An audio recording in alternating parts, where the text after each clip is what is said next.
executive producer. What were the biggest logistical challenges on this show? Aside from, I guess, the strike and COVID. Yeah. I mean, working with kids is tough because you have kid hours, and we were trying to shoot so much in such a little bit of time. Also, a big challenge was, and I didn't realize this for some reason until I got on set, even though I've been there through all the development of the scripts, I got on set the first time to shoot the scenes in front of the computer, and I was like, wait a minute, how is this gonna work visually? And talking to Melissa and Matt, and Matt said, well, I think we're gonna do a voiceover.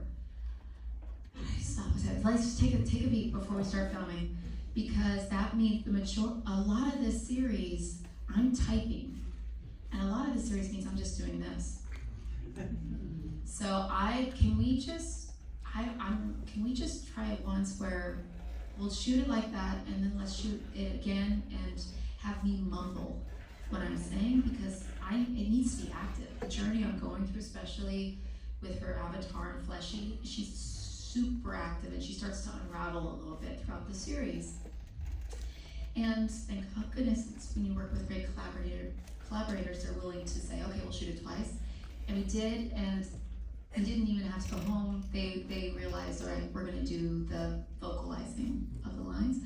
But that was a logistical challenge that, had we not been like a solid team, could have been a big problem, I think, at the edit.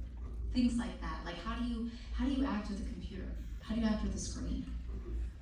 And for a lot of the show. Well, in the edit, I don't know how involved you were in post, but I was watching when I watched the whole series, I was just thinking, this is a very challenging show from a storytelling perspective, because it's so delicate, like what you reveal to the audience and when, about all of these people and about her past and all of that kind of stuff. How tricky a show was this in the editorial process to kind of get right? Incredibly tricky, because also too, it was really important to me, in a lot of the research we did, extremism is not one political party. It is both sides of the political spectrum. And it's really important, I mean, we've seen over the past few years, it's both sides of the political spectrum.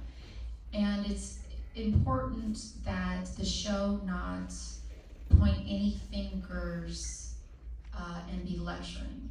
So that was really important for us to calibrate making the show. Did I answer your question? Yeah, well, just about how tricky it was in the editorial process. Yeah, and that's what I think we got wrong the first pass we saw.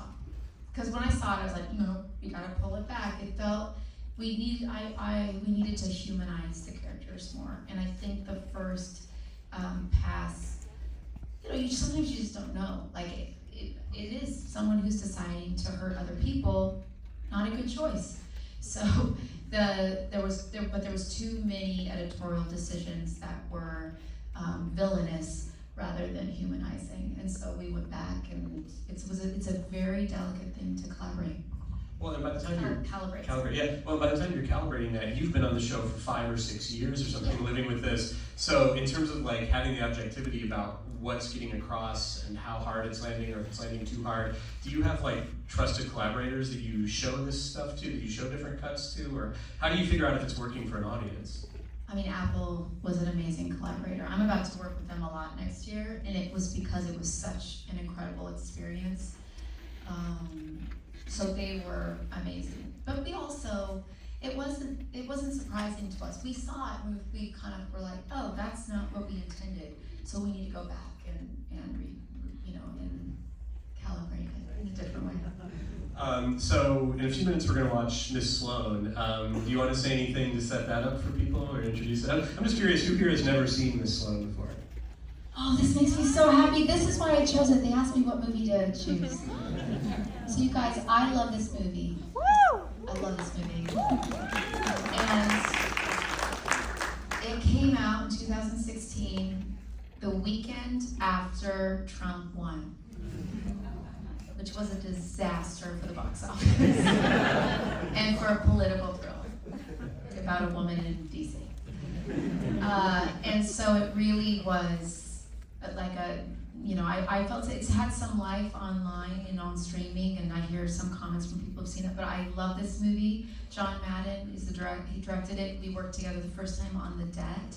I don't know if many of you know, he made Shakespeare in Love. He's an amazing director. And David Wilson Barnes is in it. And he was also in George and Tammy with me. He plays our music producer in that series. So yeah, it's about gun regulation and in DC, and it's also about a lobbyist, which I got to go to DC and Capitol Hill and work with a lobbyist, Heather Podesta, I think was her name, who I shadowed for a long time, and learn all about the world of DC lobbying, which is fascinating. Yeah, and so I'm excited that you guys are going to see it. Yeah, I'm excited to watch it again, and